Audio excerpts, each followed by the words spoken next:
Bismillahirrahmanirrahim. Assalamualaikum warahmatullahi wabarakatuh.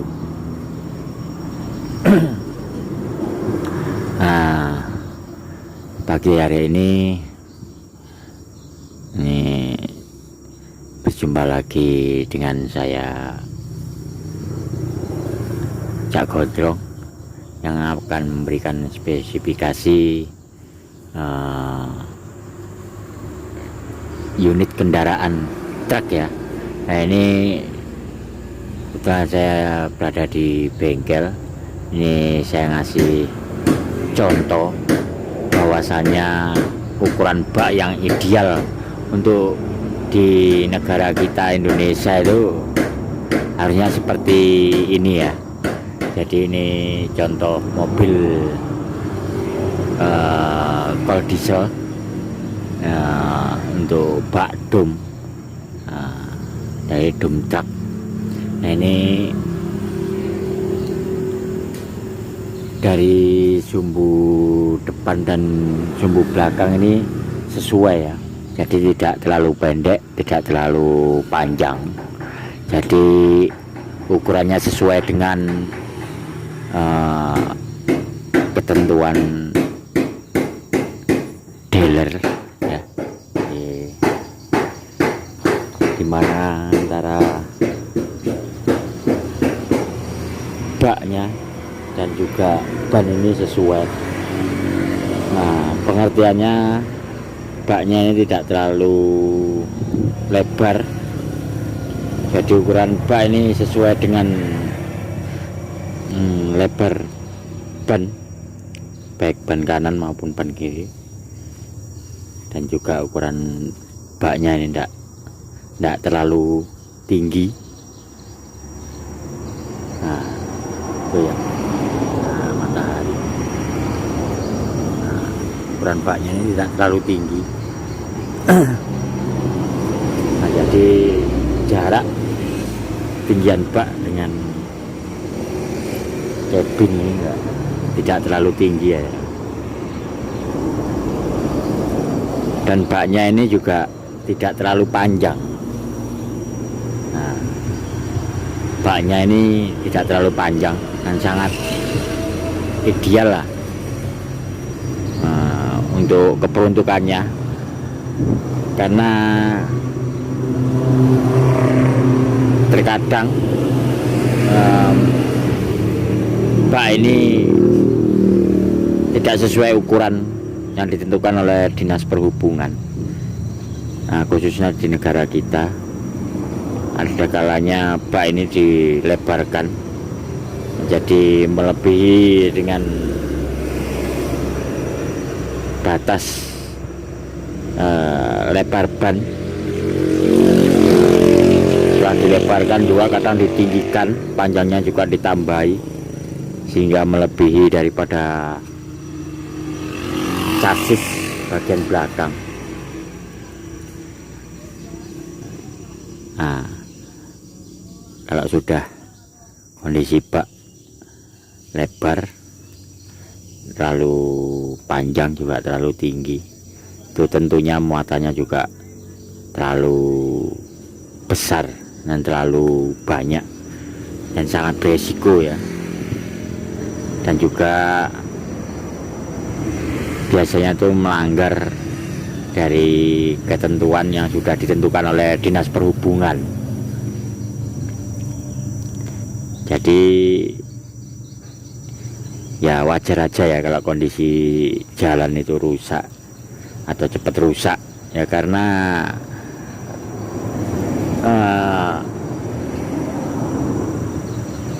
berat bobot kendaraan itu melebihi dari kapasitasnya.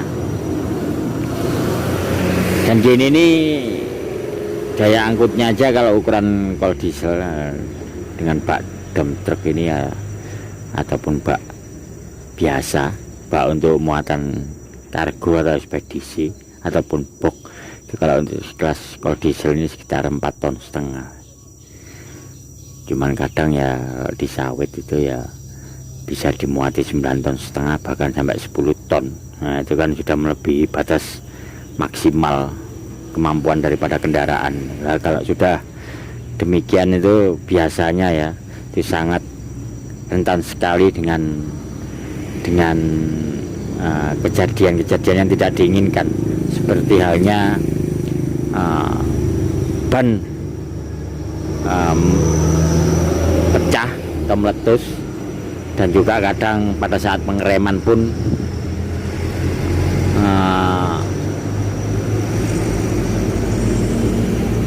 kendaraan sering blong ya. Dan ini pun juga sepertinya pada saat uji kelayakan ini ada keterangan dari Dishub, saudara. Nah ini pastinya ini keterangan dari Dishub ini. Nah ini keterangan dari Dishub ini. Ini ada coretan warna putih. Nah ini kelihatan ya. Ini ada coretan warna putih dan ada keterangannya potong. Jadi ini menurut Dishub aja sudah menyalahi aturan, karena ini dianggap tambahan. Jadi kalau untuk ukuran standarnya dump truck ya, itu baknya itu ya tidak boleh melebihi ketinggian daripada cabin. Nah, jadi disesuaikan dengan keperuntukannya.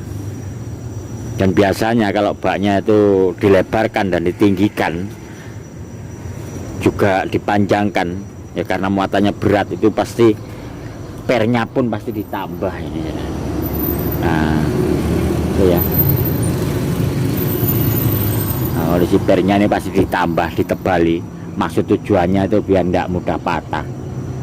Padahal dari pihak produsen pun, dari pabrikannya pun sudah ada ketentuannya, ada ukuran batas maksimalnya ya.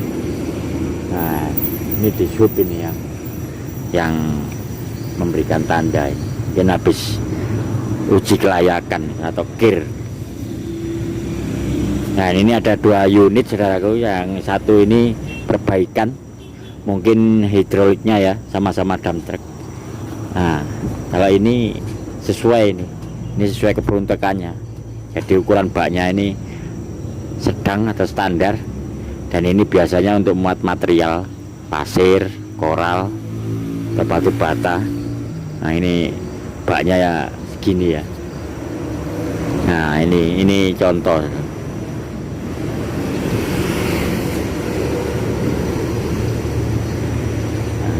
Nah, jadi itu ketinggian.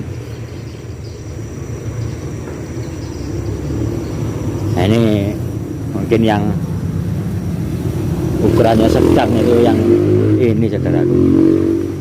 Nah ini baknya tidak terlalu ketinggian. Ini pun juga dibaiki hidroliknya ya. Hidroliknya itu kemungkinan besar atau hostnya itu bocor, itu karena ya kapasitas beban muatannya yang terlalu berlebih. Jadi ya mudah aus ya. Inilah kesalahan-kesalahan kecil yang kerap kali terjadi atau sering kali dilanggar oleh beberapa pengusaha, sehingga mengakibatkan ya kondisi jalan itu cepat rusak ya. Atau namanya pengusaha itu berpikir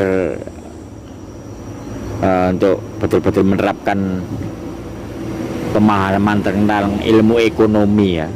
Jadi ilmu ekonomi itu kan mengeluarkan modal sekecil-kecilnya, mendapatkan keuntungan sebesar-besarnya itu. Tapi kondisi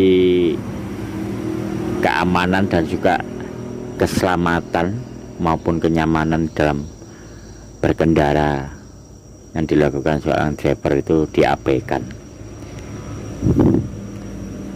Dan juga aturan perundang-undangan dari Dinas Perhubungan pun atau yang disahkan oleh Menteri Perhubungan diabaikan.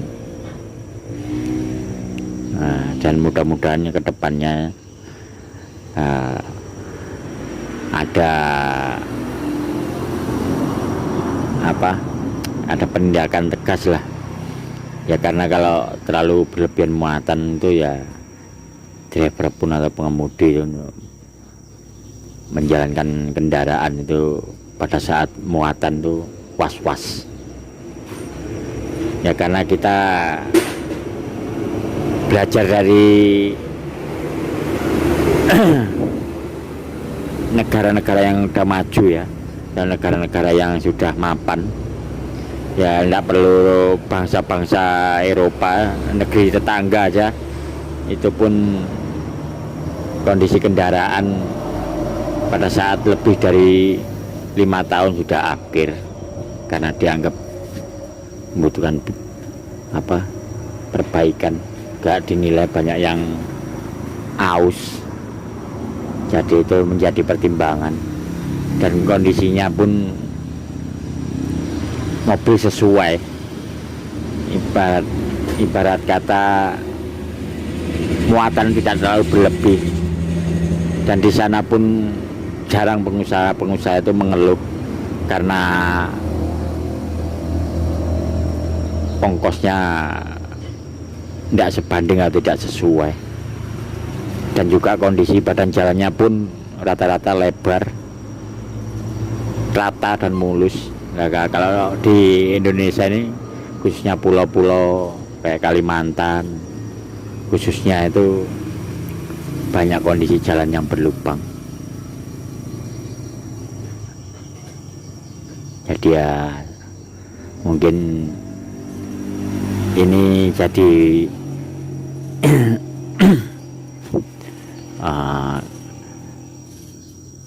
sebagai kajian biar kedepannya lebih baik.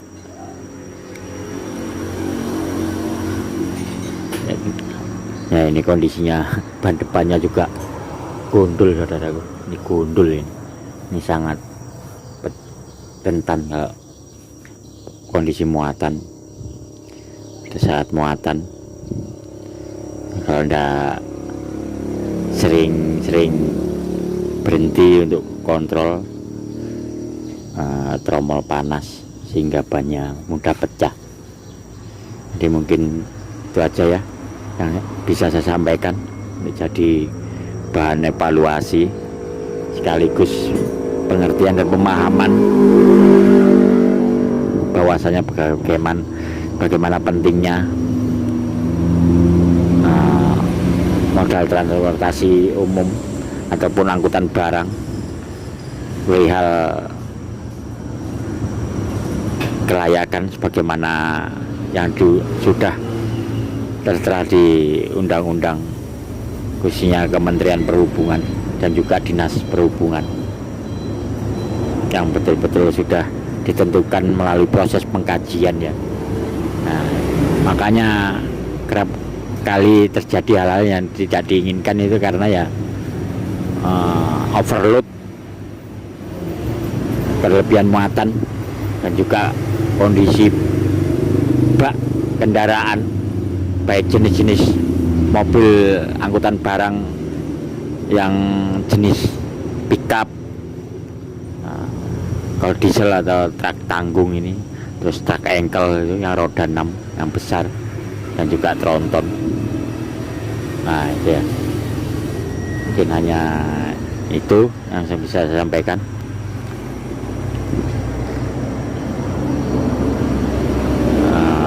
Demi perkembangan channel saya ini, saya harap saudara-saudaraku